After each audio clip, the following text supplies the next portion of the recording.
they had to get a loan against our home, our trailer, to be able to open. And then that morning, Mom went and took the last $6 they had in their checking account to get change. And they opened their doors at 3, and by the time that night went, they had $64 and thought they were rich. Oh, once I lived in Cottonwood and owned a little farm. When they called me down to Dixie, it caused me much alarm. To hoe the cane and cotton, I right away must go. But the reason why they sent me, I'm sure I do not know. Welcome to Not Forgotten, a podcast brought to you by the Doc Booth Foundation and hosted by noted writer Lyman, who has chronicled the stories, culture, and character of Utah's Dixie for more than 40 years. Before I introduce our great guests today, I want to share a little piece with you that will set this up. It's from my book, Where Two Streams Meet. It's actually an excerpt from the introduction to the book. As I grew up, St. George began to shift eastward. In the mid-1960s, the Dixie College campus moved to 7th East, and one of the town's new favorite refreshment spots opened on St. George Boulevard between 8th and 9th East. It was called the Frostop, and when Gail Larsen opened it on a magical night in the mid-1960s, half the town showed up, their cars filling all the car hop bays, all the parking slots in the lot, and every vacant space for blocks around. Our family showed up that night, my little sister, little brother, and me bouncing like monkeys on the back seat. We could hardly contain ourselves in anticipation of the 25-cent Prince burgers that were finally delivered to our car window in what seemed an eternity after we ordered them. It was worth the wait, though. I don't think I've had a hamburger since that tasted so heavenly. After that, I became a regular at the Frostop. My standard order was their crisp, ribbed French fries with tartar sauce for dipping. In the fall of my senior year at Dixie High School, I became utterly and hopelessly distracted by the prettiest and smartest girl I had ever met. I began to chat with her at her locker just before lunch every day, and after a week or so of working up the nerve, I finally asked her if she wanted to go to the Frostop for lunch. More than 50 years later, I can trace my life back to its most important juncture, which was the moment she said yes to that simple question. She climbed into my baby blue 68 Ford 3/4-ton pickup with twin pipes and chrome rims, and we rumbled up Flood Street to the Boulevard and turned right toward the Frostop. And the rest is family history. Years later, after an event at Dixie College, my wife and I, and the 3 of our 6 children who still lived at home, pulled into the Frostop for a treat. We sat in the same booth where that smart, pretty girl and I sat and ate French fries with tartar sauce more than 3 decades before. I looked across the table at the girl who has grown infinitely more beautiful and exponentially smarter. And then I looked at my children and solemnly declared that right here in this very spot is where it all started. This is an amazing day in Utah's Dixie for many reasons, but the most special reason for me right now is to be here with these 3 wonderful people. Such great examples of the spirit of Dixie and the great people of this area and the heritage that we share. On my way to the studio today, I was listening to XM radio and I heard a tune that I often heard on the jukebox at the Frostop when I was in high school. And I just smiled all the way here because I knew I was going to get to sit down with these 3 folks to talk about the Frostop and what that means to our community. But there's so much more to that story. I'm here today with Milt Larsen and with Tammy Larsen Hullett. They're children of Gail and Darlene Larsen, who founded the Frostop those many decades ago, and also with Natalie Larsen, Milt's wife, who just happens to be a member of the St. George City Council. It's so fun to be together with all of you, and I realized, Milt, that when you were driving down here today, you probably wanted to just keep driving straight down River Road across the Arizona line and check your cows. The thought crossed my mind. And Tammy, you came down from the cold country to get a little bit of Dixie sunshine. And Natalie, you're probably missing an important meeting right now, but we're glad you're here. And I wanted to start with Tammy. If you could maybe just set the stage for us here about your mom and dad and the Larsen family and the Aldridge family and how all of this came about. How it came to be. Okay, Mom and Dad at one point had ended up back up in Arcadia, up in the Uinta Basin. Dad wanted to work with his dad and have the cows and that, but he was still having to work other jobs and really wasn't home, and it really wasn't working, and they decided that they needed to do something different. They had Milton and I, and my mom was pregnant with Terrell, our younger sister. They had thrown around some ideas and had gone to Duchesne and talked to the man they'd got a drink at the Frostop. And they just threw out an idea. They really weren't serious about it, about possibly what would it take to do a Frostop. And they wrote a letter and then didn't think anything about it. Well, Glenn Massey showed up, who was the Frostop person in Utah, and started talking to him about it. And so they said there's two options available, St. George and Richfield. And of course, Mom would like to come home to St. George, and Dad hated the cold. So St. George was their option. Tell us about your mom and her roots here. Mom is from here in St. George. Grandpa and Grandma Aldridge, Verl and Ada Aldridge. She grew up here, loved it here. That's how they met, is my mom was a senior in high school, and my dad came down to Dixie College. Didn't really do a lot of school, but he had a lot of fun, and he met my mom. And isn't that awesome how Dixie College brought so many brought them together. Couples together? Yeah. That's awesome. And so, Dad went home, did some work, but communicated, and then they got married. And in Mom's years, she had worked at a couple of the fast food restaurants here when she was going to high school. So she had a teeny bit of experience and thought, oh, well, okay, I guess we can try this with this little bit of experience. But it would bring them home, and they knew they needed to do something to raise their family.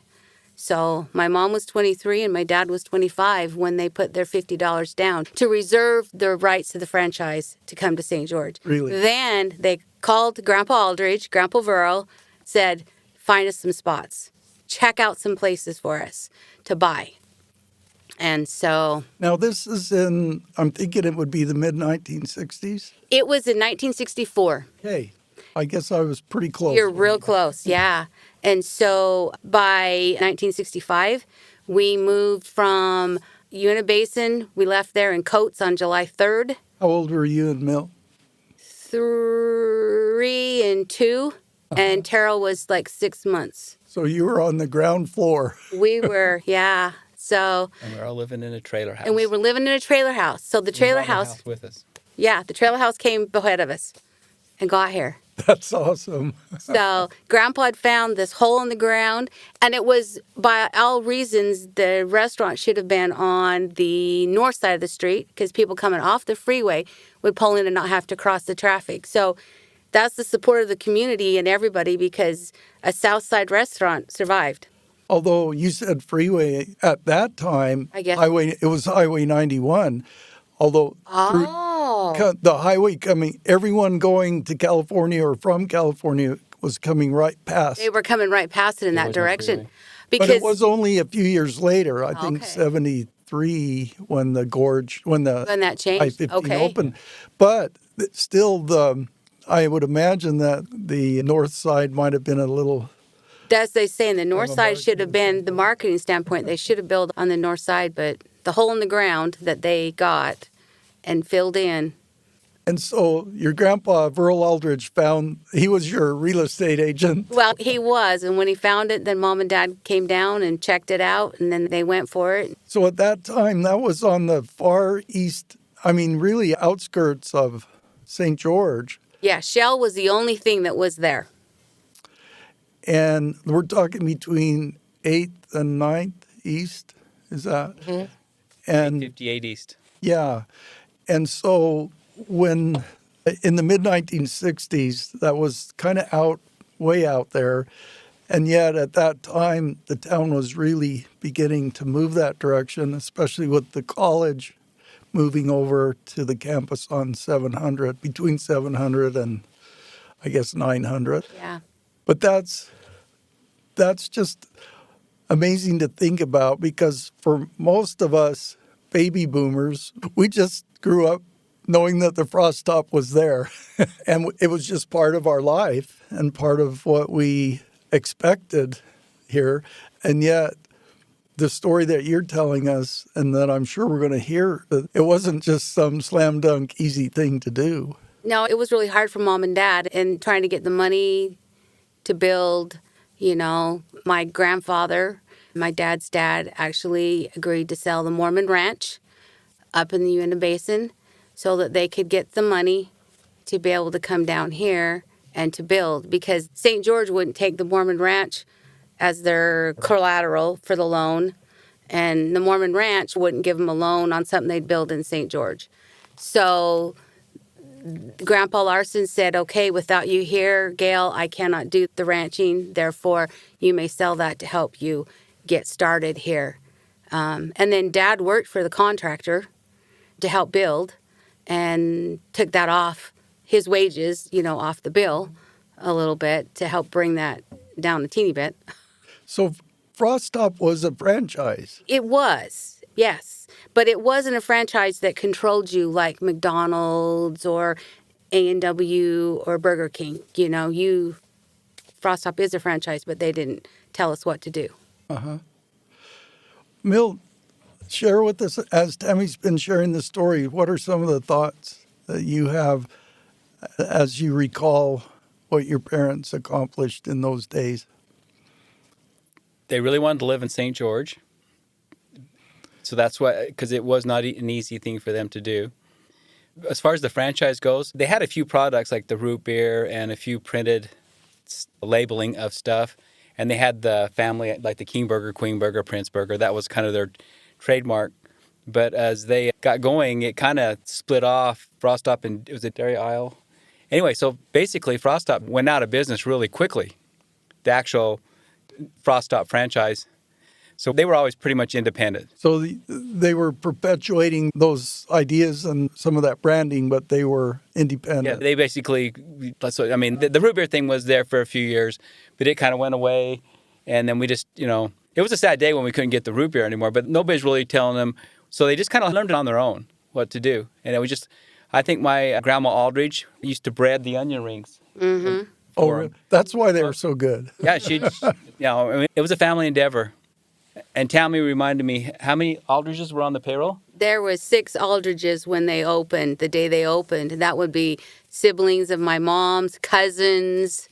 Yeah, 6 on the payroll when they opened. We're talking about the Aldridge family here that has its roots on the Arizona Strip. And I knew your grandpa, Verl. What a great guy. What an excellent man and such a wonderful person to talk to, and the history that he shared. And I just recall many hours sitting with him learning about the Arizona Strip. And as a young man, the family moved back to St. George, but those roots are still there. And they're still there with you today with your cattle operation out there and all of that. When you talk about the Aldridges, it's such a great heritage and legacy. And to know that 6 of the family were involved in creating the Frostop, that's really neat. Yeah. And Grandma and Grandpa Aldridge were great as far as helping. Like Grandma Aldridge and Dad laid the tile in the original dining room. Grandma Aldridge was right there helping. Of course, Grandpa was too, but just they were right with Mom and Dad to make it work, get it going. And see, Grandpa Aldridge was the Highland milkman too. That's right. And he used to stay up all night, deliver milk and stuff, and then help out and stuff. I mean, yeah, he had his own little route for milk and ice cream and stuff. I remember now. And I don't know if you want a story about that. About the Sure do. You want to tell that one? tell the story. It's funny though. It's a real funny story because Grandpa was the milkman and would come in the middle of the night about 3 o'clock in the morning or whatever, deliver the milk. He had a key and everything to do it. We had that Frostop mug, and Dad, at that point, we were advertising everyone's hanging around here. So we had a dummy that Dad would hang out in the morning from the sign. Get away with it now. You couldn't get away from that now. And then he would bring that dummy in. Every night we'd take it off and when we'd close and bring it in. And he came home one night just laughing after he closed Frostop. And Mom said, "Gail, what's going on?" "Oh, I put that dummy in the walk-in and your dad is it's just gonna scare him when he comes to deliver the milk. That is gonna be so funny." And finally my mom, she was so mad at Dad that he went back up and took it out of the walk-in because he didn't want to. Mom was afraid Grandpa would have a heart attack. Well, when Dad went to work the next morning, Grandpa had put it in the walk-in and my dad about had a heart attack. So then he called Mom and she got in trouble. So, I mean, they played jokes back and forth together like that. They got along very well. Yeah, they did. I love that everybody's hanging around here because I remember hanging around there and how special that was. It just have such great memories. And I know that our listeners have those special memories. And it's really awesome to think back. But Natalie, let's talk to you for a second because you married into this. Married into money, I married into work, and who knew? But give us a sense from your perspective about all of this. You know, it's really interesting in the family business to see how that works. And you just heard him talk about the Aldridges, but I stepped in when it was the Larsens, and all the siblings. Milt was the oldest, and Tammy had gone off to SUU at that time to go to college. And so it was the younger siblings. And it was really fun to work with like Lars and Gayla. And when Nick showed up, very rarely the baby. But it was fun to get to know those siblings that way, working with them at night. And I came into it later, but to watch those ball games from behind the counter after the ball games, after the Cedar Dixie ball games. And it was amazing. The whistle was blown. My family really didn't ever get to enjoy that because my dad was usually trying to get some referees out of town safely.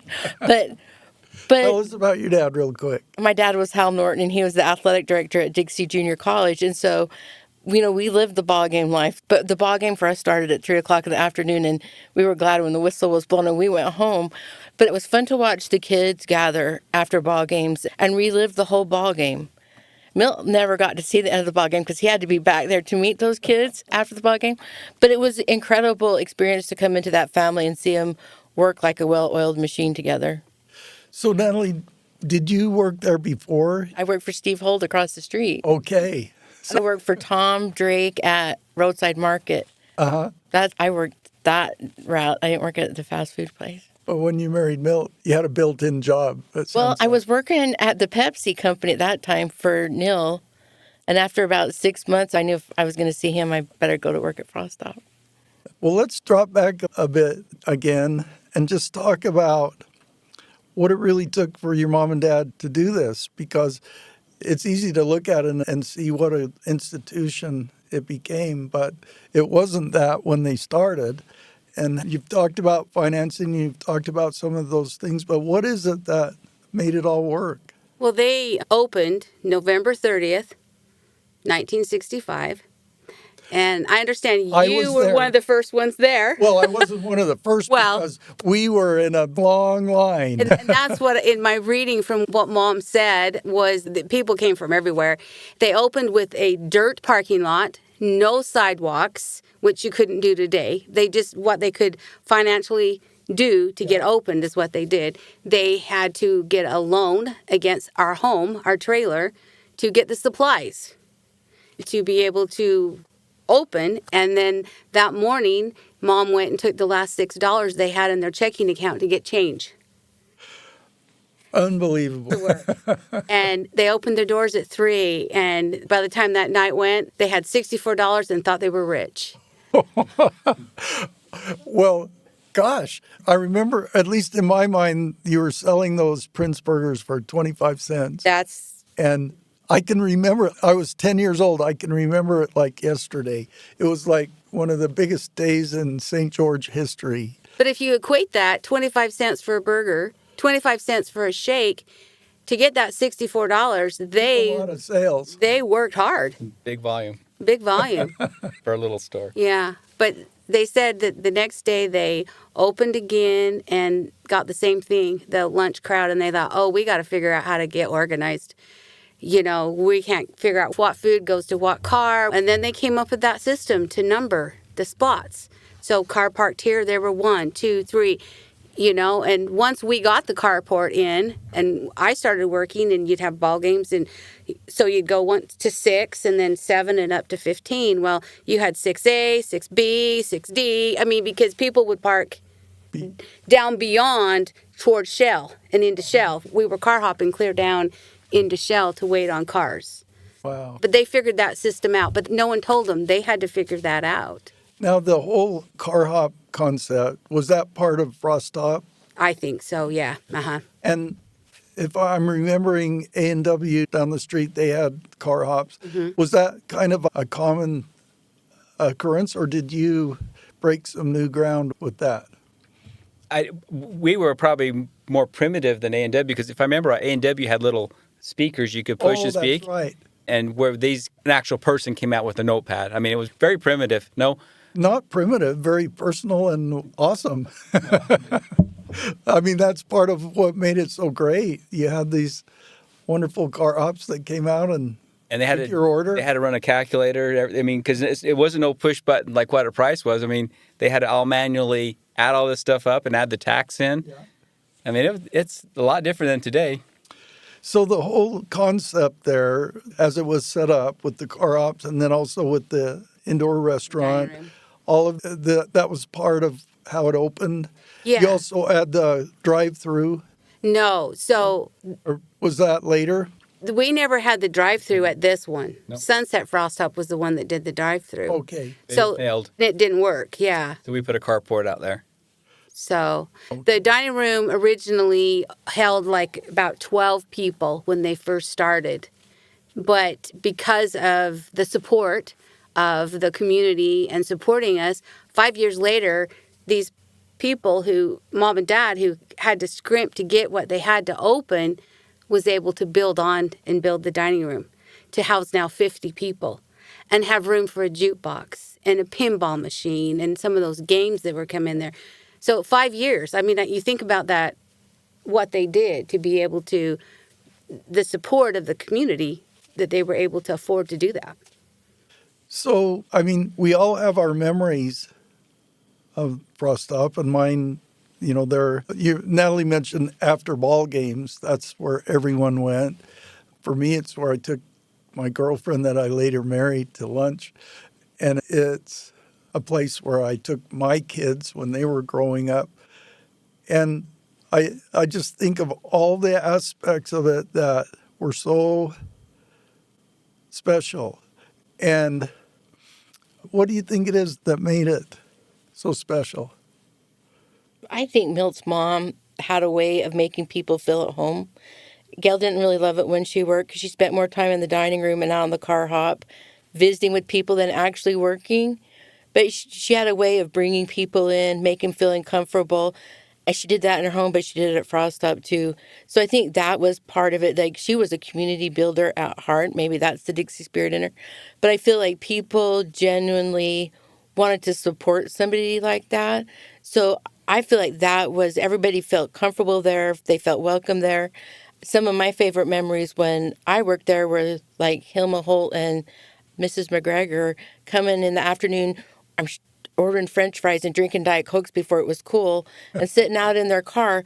But, you know, we had people from the university, from the hospital, Governor Milt, Bangerter used to come in, and Milt would just put a hot dog and onion rings down, a foot long and onion rings down with a lot of tartar sauce he wanted on the side. But he could walk through that door and we knew what he wanted. And I think that was the thing when Milt got behind the grill. He could see somebody pulling around and he knew they were on a time crunch, and he'd start their hamburger because He put fast food on steroids there. He saw you coming before you even made your order. and the Sky West girls that used to come up and get their Diet We Cokes and didn't everything. pre-cook anything, but you get to know who was coming through the door. What would throw you off is when they ordered the ham and cheese instead of the hot dog or whatever.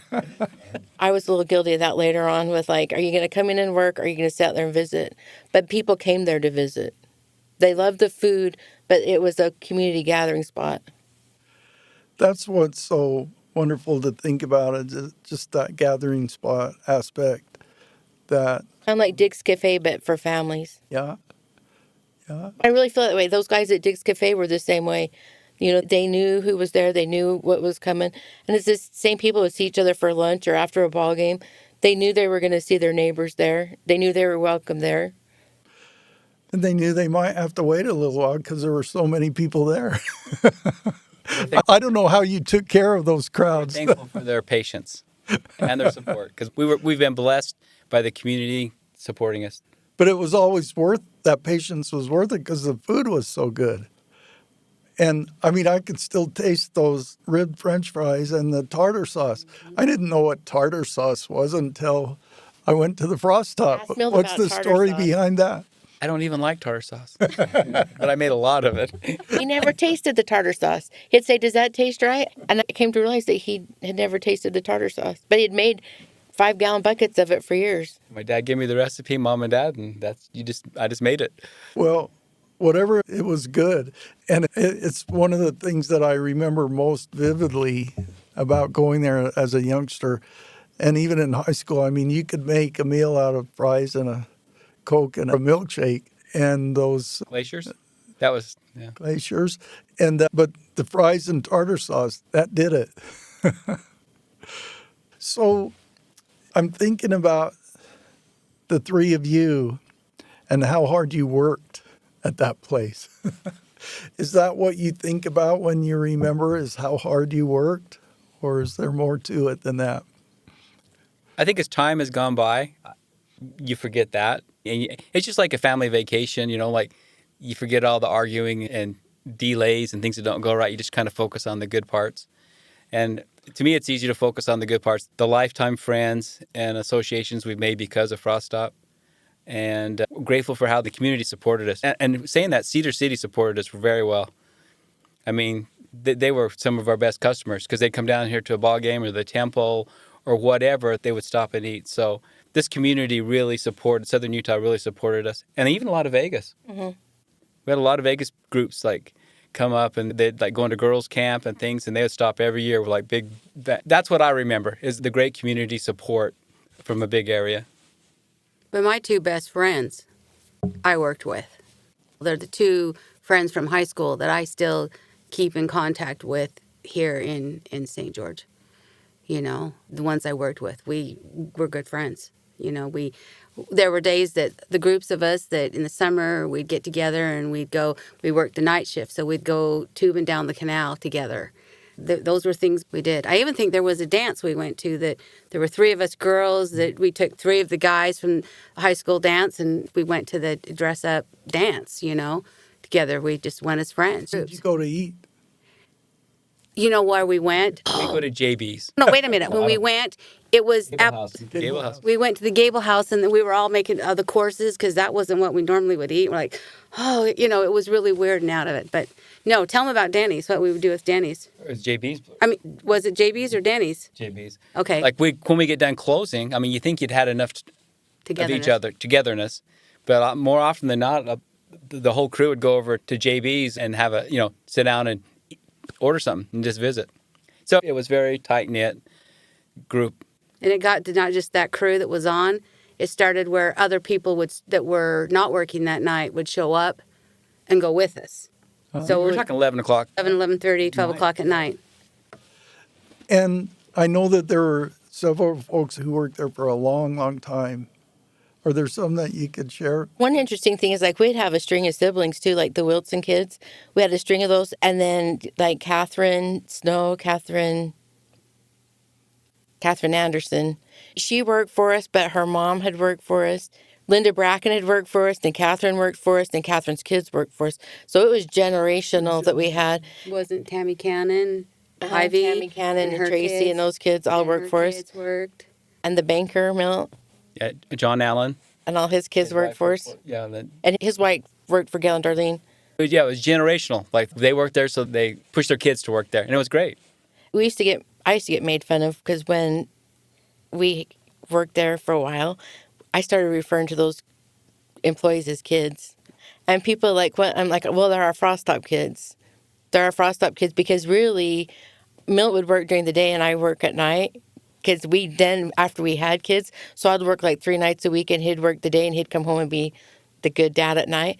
But, you learn so much about those kids, and we just went on a family vacation. One of those kids from a long time ago was a part of that. We loved those kids. I mean, they were like family. They had sleepovers at Frostop. That for sure wouldn't happen now. It's like, Milt, can we have the keys and can we sleep overnight here? And they would. They'd get up and make themselves breakfast and clean up and go home. That would never happen. Sleep on that tile floor. I don't think they slept. They put music in the jukebox and played the pinball. Wow. You're really taking me back here. I'm thinking if we were able to bring just a parade of people in here, each one of them would have a story or a memory or something special about the Frostop. I realize that business is business and business is work, but what your family created is something that transcends all of that. It's something that remains special in people's hearts. But I think about that part of it, and then I think, yeah, but behind the scenes, you guys were working so hard. And unless it's having a dairy, there can't be anything that ties you down more than a restaurant. Well, Milton and I are talking about, we really didn't go on like vacations as kids. We worked. I mean, it was a holiday and we worked. I remember living there on Flood Street and Easter, and they'd have the Easter egg across the street, the hunt. Well, we didn't, you'd hurry up and get to Frostop because you had to be there. You guys lived down by Vernon Wortham Park. Kitty Corner. And you're referring to the Easter egg hunt at the park. Uh-huh. And then you'd go. We lived The ball games are in the Sun Bowl. The Sun Bowl. You'd leave. You could hear when you need to leave. You'd know when you had to leave and get to work. We'd go to the rodeo. We'd love the roundup. But as soon as the bull racing started, we went home to get to Frostop so that we would be there for the rush. Fireworks. We were there. And then, but the big thing I loved back when it was the rodeo and you'd have the parades, we'd have the parade on the Thursday, the Friday, the Saturday. The night crew would come in early and we would close, but we'd hop in the back of Dad's truck. He'd take us down to the end of where we could get the closest from Frostop to watch the parade. And as soon as it passed us, then we'd all hop back in to get back to Frostop for when the people got done. But your night crew would have to come in early and the day crew would get out so that we could go watch the parades as a group together. It was a big deal back then. That we didn't miss any of those parades. We were there, I remember as a teenager going to My Turn on Earth with my young woman group. And it got out and we drove into Frostop to get treats. I looked around, got out of the car and went to work. That's just what we did, but it taught us responsibility. But I think there's something with those kids, those people that originally worked for Gail and Darlene, they wanted their kids to learn to work. They wanted that. And one of the funny things, Milt would stand with those kids day one out in the middle of the dining room and had him a broom. And right then he knew if the child had ever worked before. Because if they start in the middle of the floor, you knew you were starting at square one. Because you start in the corners and sweep out. Everybody knows that. Or how to put dish soap in a sink and do dishes. So I think some of them, they wanted their kids to learn that. But I think we just saw great employees make our restaurant better by what they did and different tactics they thought about, and Milt would put it into play. But, I mean, those employees could have made us or broke us, and I can't say enough good about that. What you seem to be describing here, at least to me, is the Dixie spirit. I think your mom and dad embodied that. I think it's that spirit that brought them back here, and it's that spirit that made all this possible, and you guys have perpetuated that in such an awesome way. What does it mean to you all to have grown up here in St. George? Oh, it's my roots. Yeah, I might be in Cedar now, but I still say I'm from Dixie. And as I was saying, all my kids were born in Dixie. It's important to me that they still have that roots, you know? So even though you were living in Cedar City, your children were born in St. George? Yes, That they had to says get the something. right start. They had to start right. That's great, Tammy. And, you know, and just to be able to say that my parents did this, you know, like my parents did the Frostop. And then, I don't know, a lot of people know we had the mug to start off with, but the mug, it caused some issues. I guess it swung. It never It was turned. a little bit ahead of its You're time. talking about the sign. The root beer mug. It would Yes. turn. Mm-hmm. They never could get it to properly function. So it ended up in our backyard for, 20 years? Probably. My- And so we were the house that had the root beer bug. That's our house, you know. So it was in, and I know that the day that Joe MacArthur, Milton's friend, craned it out to take it to the farm because Mom was done with it, that I told Joe to put it right back where it came from. I did not want it to leave, and that would have been in the late 80s when it went to the farm. Can you tell them what happened to it now, though? Oh, tell him, Milton. You tell them. Tammy knows more familiar with the story. Well, actually, the Thursday before Dad passed away on November 26th, The year was, 2019. so your dad passed away 6 years ago. Dad passed away 6 years ago. Steve Henry had been trying to get a hold of Dad and Mom for years to buy the Frostop mug. He's a man that lives in Montana, and he gets signs and he repairs them. And he had been trying to find a root beer mug for a long time. And somebody somewhere had said there was one sitting on a farm in St. George. And he drove all over and found, you know, and then he'd been reaching out to Mom and Dad, and Mom would say, nope. And this year, 2019, he called again, and my mom said, well, maybe he'll talk. So we met. I was there when he came to talk to Dad and Mom, and told him that he wanted to restore that mug, and he wanted to put it in a museum. And by the time he was done, Dad agreed and sold the mug to Steve Henry. And then Dad passed away like 5 days later. And so I'm trying to think when they came to get the mug. It was probably took a month before they came and worked things out to kind of get the mug. And he took it to Wyoming where it got repaired. And he sent us pictures as it got repaired, different things that he did to make it. Now it sits in Henry's garage, his museum of science in Billings, Montana. Oh, really? And it looks fabulous. It's fabulous. It's fabulous. Have you been there? She did. I went to go see it. Well, maybe us Dixie baby boomers should make a pilgrimage to Billings. You know, he would throw us a party if we all showed up. He told me that if we all came, you have to have a private showing, you know, like a private thing to be able to see. But it looks fabulous. But that's where it's at now, and it's beautiful. But it's only Mom would have never sold it if my dad hadn't agreed to sell it. Well, I think the reason Dad finally agreed to sell it is we had to convince him that if it's set on that hill very many long, it's either going to get restored or it's going to the dump. It's going to rot. Because it was just Deteriorating. yeah. I mean, you know, Dixie's son. I mean, It was made out of fiberglass, and but I'm sure my dad's smiling down because it's amazing. it looked. I've seen pictures of it. It's, you know. That's great. Speaking of your dad, he was a cowboy at heart. I mean, he was tied down to this business and restaurant, but in the meantime, he was still running cattle.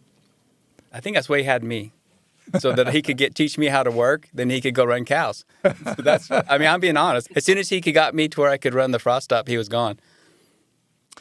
And that operation still exists. Yeah, on a smaller scale. But you're a cowboy now. I mean, you always were, but you're...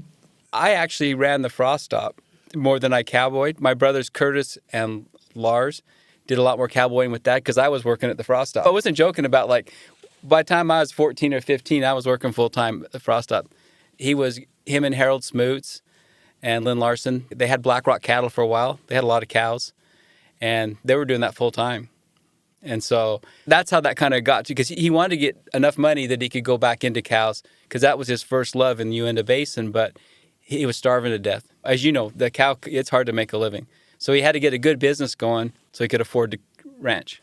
But there's still cattle in the Larsen family, and that operation is still going. We had a set of twins born 2 days ago that we're bottle feeding one of them right now because the mom kicked her off. So we're doing it. Hey, but Milt, you should talk about cooking on milk crates. Yeah. They'd line milk crates up because I wasn't very tall. And so we had milk crates in front of the... How old were you? Pretty young. Probably 10. But they put milk crates so I could reach the fryers and the grill. And so I could walk. I love to work. And that was instilled at a young age, and I loved it. So I'm internally indebted to my mom and dad for teaching me how to work. And same thing, Curtis was what, 3, 4, when he had his tonsils out?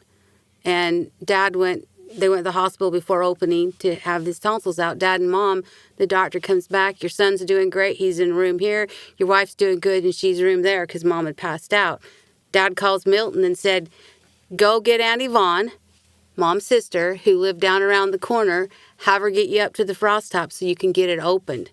I mean, you can get the fryers going and everything ready to open because I can't leave. Your mom's passed out and Curtis is here. So, I mean, Milton knew he was the backup man, probably 7, 8 years old. I know it seems hard to believe, but that was really what's going on. That's tremendous. My goodness. So, Natalie, you have a kind of an outside looking in at this, although you've been inside for a long time, but share with us your thoughts. I know you really admire how Gail and Darlene, the sacrifices they made, and also the choices they made. I mean, the whole idea of, do you open on Sunday or not? Well, yeah, that was the decision they made. My understanding is they worked hard and they worked long hours, and it got really to the point they were having to beat maybe some of their church members, leave church early to get there to get them their ice cream after Sunday school. I think Gail was just tired one morning and decided, you know what, I'm in the Sunday school presidency, I'm going to make some choices. And it was a leap of faith because they was still on a shoestring. My understanding is like they were still barely making it work, but they had faith. They decided they were going to close on Sunday and make it work. As a family, they're going to make it work, and they're going to put their faith where it really needed to be. And they closed on Sunday, and I understand Milt telling me that they didn't miss anything. Their income was the same. They did the same. But it was the exercise of their faith in keeping that Sabbath day what it should be. So that's one of the stories that doesn't get told often, but I think Milt relates the story of mid-70s. Milt, tell that one about McDonald's opening. Yeah, that's when the freeway bypassed us. McDonald's opened, the first big franchise, and the temple closed for a major remodel.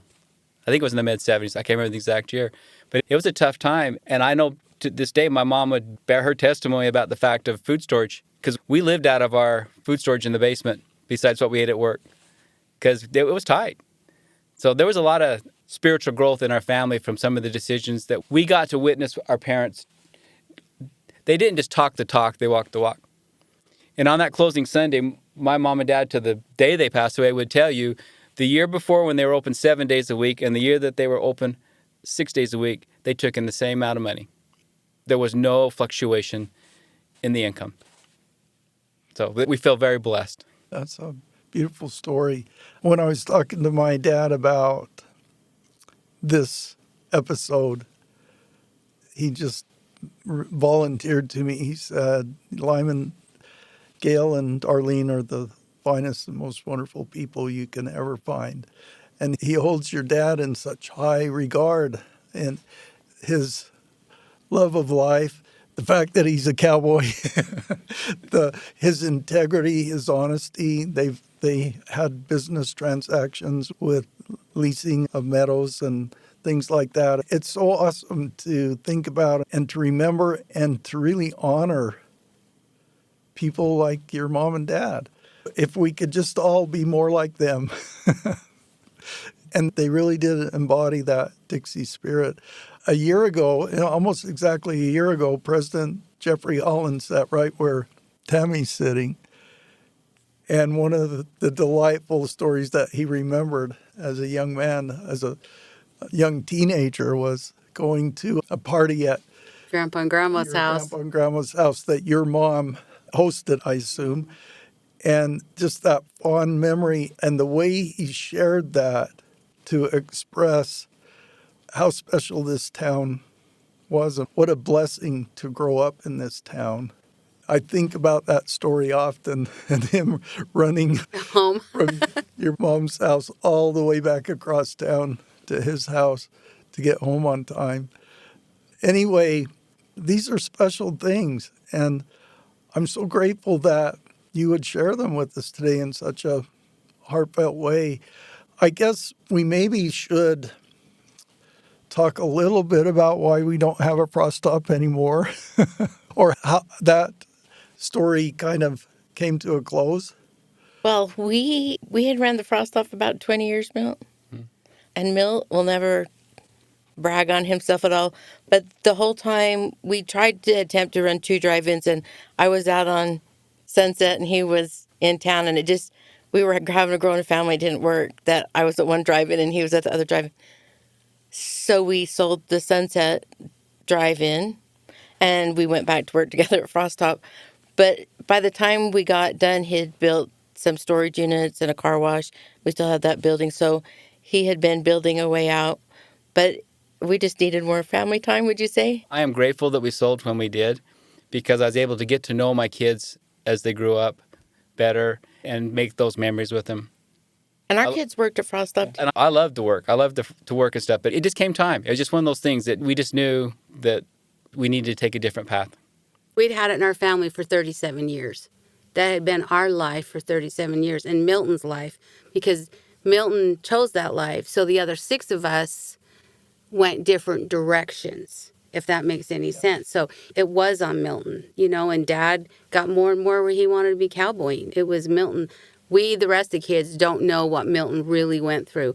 My kids know that we got to pull into Frostop and Mom got to go in and get some drinks and then get back in the car and go on home to Cedar. We always stopped at Frostop on the way home to get a little treat. But 23 and a half years ago, they decided that, and then that's when the business went to the other people and they carried on for a while. But our kids had a great time learning to work there. Like, we joke a lot with our kids. It's like, all our kids are college educated. Some have master's degrees because they scrape gum, they scrape grease. They did all that stuff. They cleaned toilets as little kids. And they're like, we're not doing that. Great incentive to go to college. One day, one of my daughters says, "This is beneath me." You got to remember, she's only like 8. And I says, "Well, then you better go to college so you can get a real job." Because Dixie High School was a great education, but that's all I got. Then I went to work. So, well, you've earned a doctorate. You've earned an honorary doctorate, Milton, in many ways. And our oldest... But in saying this, when we sold it, I don't want to sound negative at all. We are so appreciative to this community who supported us and give us everything we have. It was from the support of this community. So it was just, for me, it was just time for a change. That's understandable. But it was 7 days a week. Sundays, we put together ice cream machines and do the cleanup after church that we needed to get done to get it ready. But our kids learned to work there. I mean, our oldest daughter, the busiest day Frostop ever had was the day after we sold Frostop. Yeah, because we worked there for a couple of weeks, and I had her with me. And yeah, it was the busiest day we ever had at Frostop was the day after we sold it. And she worked that day. Yeah. They worked together that day. It was fun. She worked quarterback, and that's where you put things together and put them out. And so that was a good send-off, too. Like, we felt like... Yeah, we went off on top. You passed it off. It wasn't a dead... It was still thriving at that moment. That's neat. My goodness. This has been an awesome hour. So let me just say to each of you how much, as a community, we treasure those memories of what your parents and you built and what it means to us.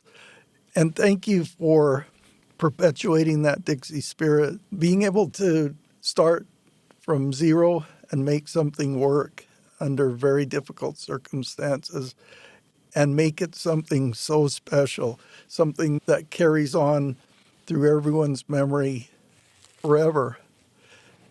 Can the city council person in me come out? Well, let's see. I'll yield some time to you. And I feel like this is so incredibly important what you just said, because there's still this opportunity today for people to gather, to be together. And I think everybody really wants that. People move to this community and they know something's different. They can feel something's different here, and that's that Dixie spirit. But people have to get out of their comfort zones a little bit, join a civic club, find a religion, take a loaf of bread to their neighbors, give them some cookies, say hello on the street, because that's what the Dixie spirit is.